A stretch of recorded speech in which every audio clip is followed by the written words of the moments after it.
லிங்கம் வாஸ்து அன்பர்கள் அனைவருக்கும் சிவசரவணனின் அன்பான வணக்கங்கள்.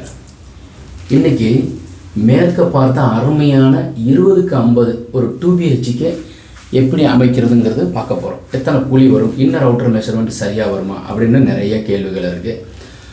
ஸோ இந்த மேற்கு பார்த்ததுக்கு ஒரு சுவாரஸ்யமான ஒரு ரகசியமும் இருக்குது, அதையும் நான் சொல்கிறேன். இப்போது முதல் நம்ம KJC10 அப்படின்னு ஒரு ஃபார்முலா இருக்குது. கேங்கிறது குழி கணக்குங்க. ஸோ இப்போ 20 அடிக்கு 50 அடி பார்த்தீங்கன்னாக்கா 1000 சதுரடி வருது. 1000 / 8.03. இந்த 8.03ங்கிறது 34 இன்ச்சுக்கு 34 இன்ச்சில் வகுத்தால் வரும். ஸோ இதுதான் 8.0. இது நீங்கள் எடுத்து பார்த்தீங்கன்னா 1000 / 8.03 போட்டிங்கன்னா 124.5. ஸோ 125 குழி வரும். ஸோ இந்த 125 குழிக்கு உண்டான பலன் என்ன சார் அப்படின்னு சொல்லிட்டு தெரிஞ்சுக்கணும் இல்லையா? ஏன்னாக்கா பலனை ஒரு கம்மியாக வச்சு அதனுடைய பலனும் மாறும். ஸோ புதுசாக அதை நம்ம தெரிஞ்சுக்கிட்டு நம்ம செயல்படணும். இதுக்கு 10 பொருத்தம் இருக்குது. ஃபஸ்ட்டு இந்த 125 குழிக்கு மனை பேர் பசுமனை.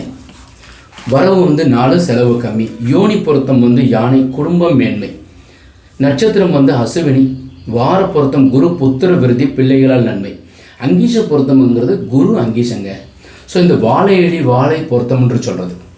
ஜாதி பிராமண ஜாதி, நல்ல பலன், நல்ல மனிதர்கள் வருவார்கள். திதி பௌர்ணமி, பூர்ண பலன். ராசி பொருத்தம் விருச்சிகம், நன்மை மேல் நன்மை நடக்கும்.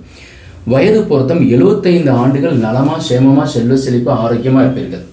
10 பொருத்தம் இருக்குது.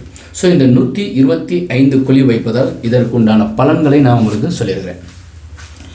இப்போது நாம் என்ன எடுத்துருக்கோம்னா, இந்த 125 குழிக்கு உண்டான பலனை நான் சொல்லியிருக்கிறேன். இது மாதிரி தான் எல்லாருக்கும் பேசி நான் அனுப்புறது உண்டு.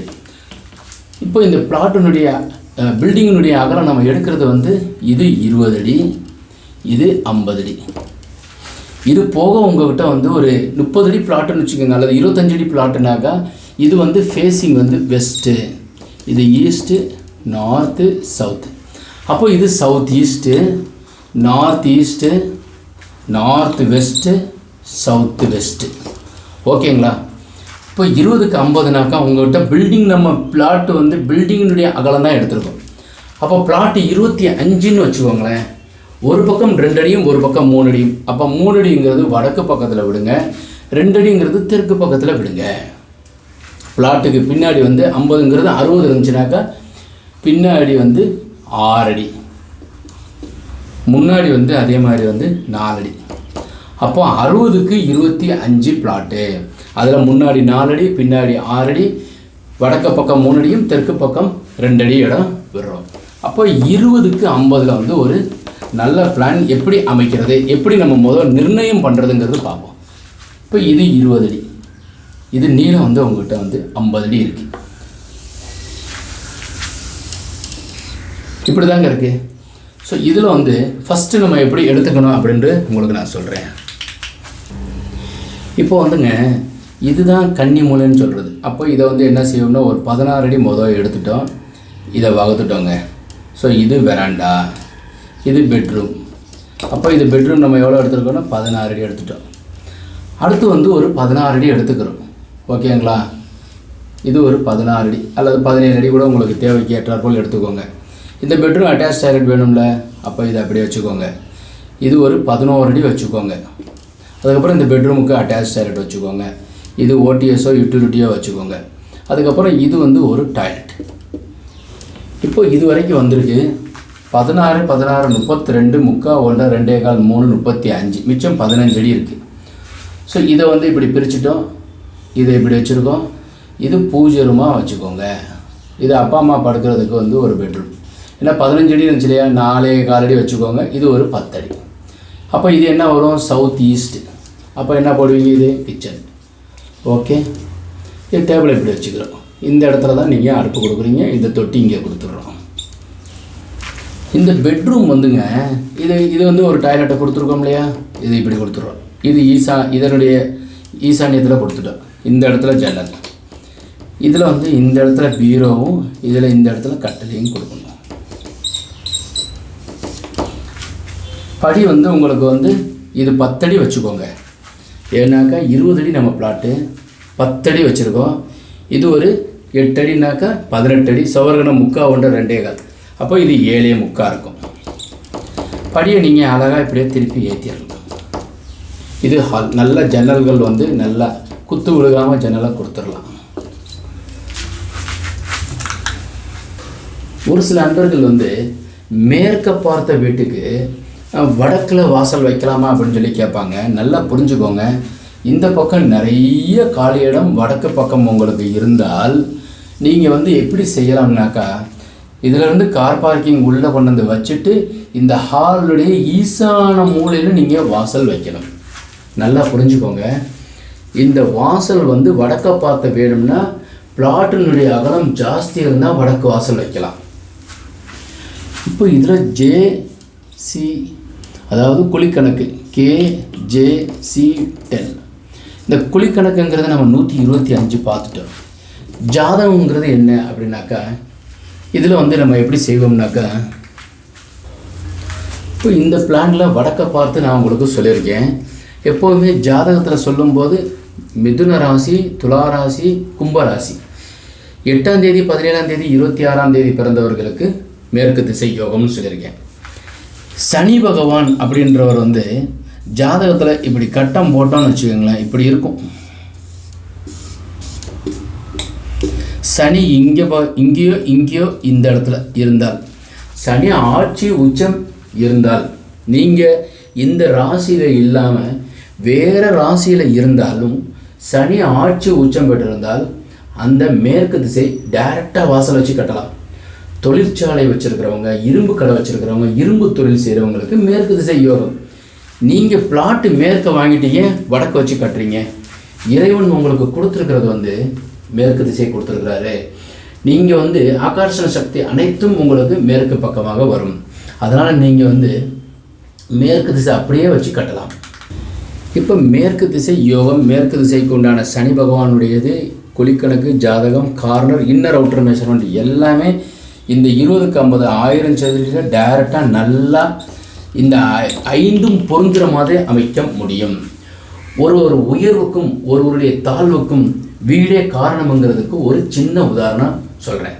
ஒரு ஓவியன் வந்து ஒரு ரொம்ப நல்ல மாதிரியான ஒரு பிக்சர் கொடுக்கணும் மக்களுக்கு அப்படின்ட்டு ரொம்ப நாளாக வந்து அதை பார்த்தாலே மக்களுக்கு வந்து கையெடுத்து கும்பிட்ற மாதிரி இருக்கணும் அப்படின்ற ஒரு எண்ணம் ஏற்பட்டது.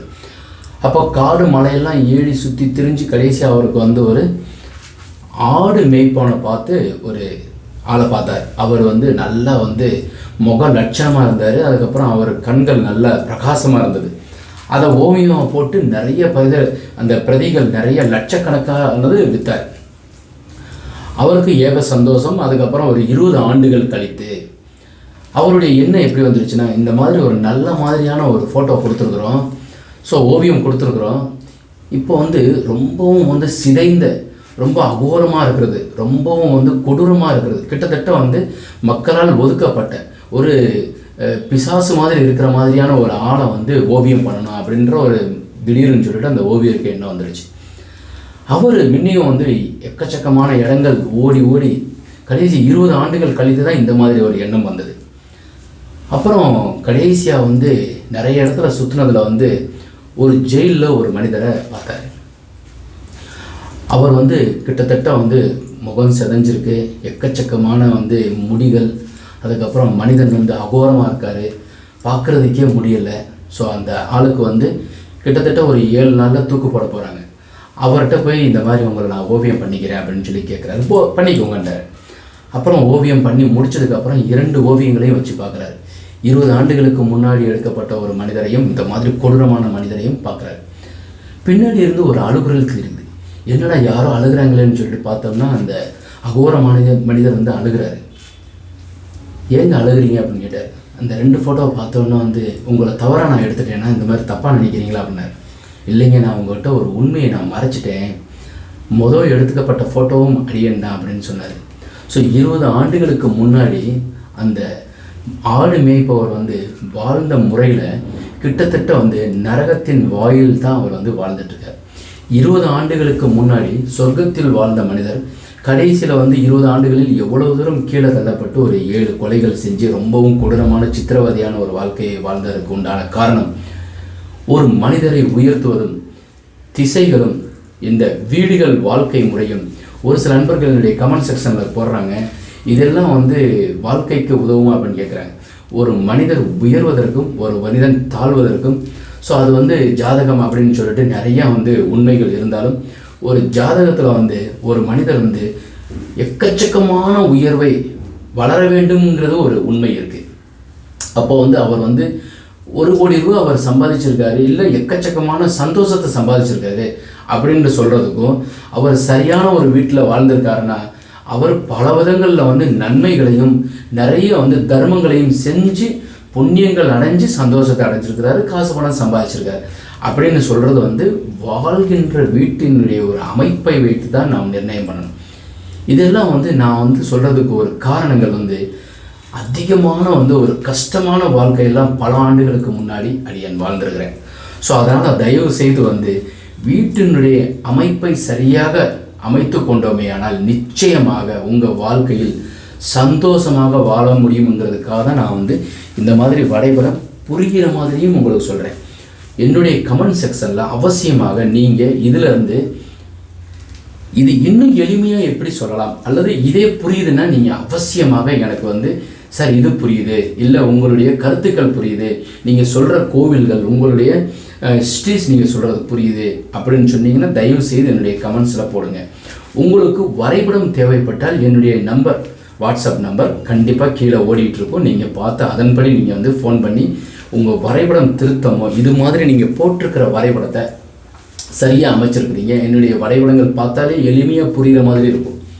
நிறைய எதிர்ப்புகள் எனக்கு இருக்குது.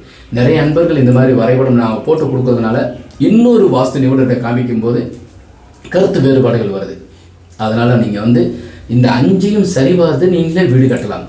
என்னுடைய வரைபடத்தை எம்பெருமான் சிவபெருமான் அவர் பாதத்தில் வச்சுட்டு சாமி கும்பிட்டு தாராளமாக வாஸ்து செய்து கட்டட வேலையை துவங்கலாம். அதனால் இதில் வந்து நிறைகுறையெல்லாம் கிடையாது. எல்லாம் நடத்துவது எம்பெருமான் சிவனே தான். அதனால் தாராளமாக நீங்கள் வீடு கட்டலாம். உங்களுக்கு தேவை இருந்தால் உங்களுடைய ஊர்லேயே வந்து அடியேன் போட்ட வரைபடத்தை உங்களுக்கு தெரிந்தவர்கிட்ட காமிச்சு அதன்படி அப்படியே செயல்படுங்க. ஒரு 10 வீடுகள் கட்டியிருக்கிறாரு, சக்ஸஸ்ஃபுல்லான மனிதர்னா அவர் ஒரு வாஸ்து நிபுணர் தான். என்னுடைய சஜஷன் சொல்கிறேன். அதனால் நிறைய குழப்பிக்காதீங்க. ஒரு சில நண்பர்கள் என்ன சொல்லுவாங்கன்னா, வரைபடம் வந்து போட்டதை வந்து யாராச்சுக்கிட்ட காமிச்சா குழப்பம் வந்துடுன்னு சொல்லிட்டு அவங்க நண்பர்கள் சொல்லுவாங்க. தயவு செய்து அந்த மாதிரி செய்திடாதீங்க. நிச்சயமாக ஒரு வரைபடத்தை அமைச்சிருக்கீங்கன்னா வாழ்க்கையில் வாழ போகிற வீடு சட்டை மாதிரி இருக்குது, திரும்பி கொடுத்துடலாம் அல்லது போடாமல் விட்டுடலாம். இல்லை ஏதோ நீங்கள் செல்ஃபோனே வாங்கியிருக்கீங்க பயன்படாமல் விட்டுடலாம், இல்லை திருப்பி கொடுத்துடலாம். பட் வாழ்கிற வீடு உங்களை உயர்த்தும், உயிருள்ள உணர்வை உங்களுக்கு வந்து வெளிப்படுத்துவது, சந்தோஷத்தை வெளிப்படுத்துவது. தயவு செய்து வீட்டை சரியாக நிர்ணயித்து வீடு கட்டுங்க. வாஸ்துள்ள வீட்டில் வசிப்போம், வளமுடன் வாழ்வோம். மீண்டும் நாளை ஒரு அருமையான வரைபடத்துடன் சந்திக்கின்றேன். வணக்கம்.